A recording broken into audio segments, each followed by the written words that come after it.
How to measure custom shutters. Window measuring guide. 5 easy-to-follow steps to measure your own windows. Pro tips. Always use a metal measuring tape as cloth tapes may stretch. Always measure to the closest 1/16 inches. Do not add or subtract. Order with the exact measurements.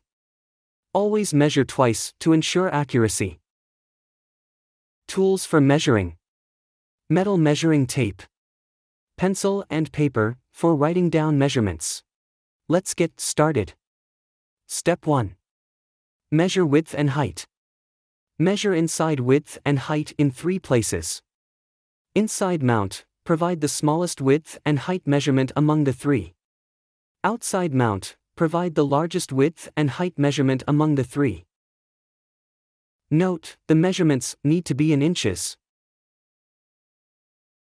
Step 2. Diagonal measurements. Check the window squareness by measuring the window opening diagonally. Measure from bottom left to top right. Measure top left to bottom right. If the difference between the 2 measurements is greater than half an inch, outside mount is required. Step 3. Measure unobstructed window depth. Measure window depth from any obstacle to the edge of the window frame.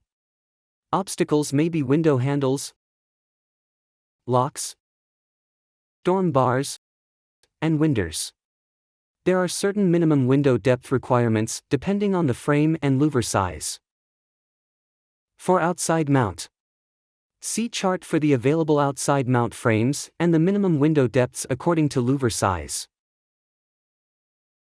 For inside mount. See chart for the available inside mount frames and the minimum window depths according to louver size.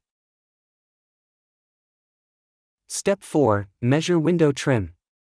If you have trim or molding around your window, measure the flat surface of the trim or molding. Measure from the inside edge to the beginning of any decorative elements found around the outer edges. Step 5. Measure wall clearance. If you do not have a trim, measure how much clearance or space is around your window. Use the smallest measurement to determine the minimum wall clearance required to mount a frame. Please keep in mind, there are different minimum window clearance requirements depending on the frame. For outside mount. 2-inch camber deco frame requires minimum wall clearance of 2 5/8 inches. Vintage L frame requires minimum wall clearance of 1.5 inches. For inside mount. Bullnose Z frame requires a minimum wall clearance of 5/8 inches. Bel Air Z frame requires a minimum wall clearance of 1 1/8 inches. Vintage hang strip doesn't require any minimum wall clearance. Done.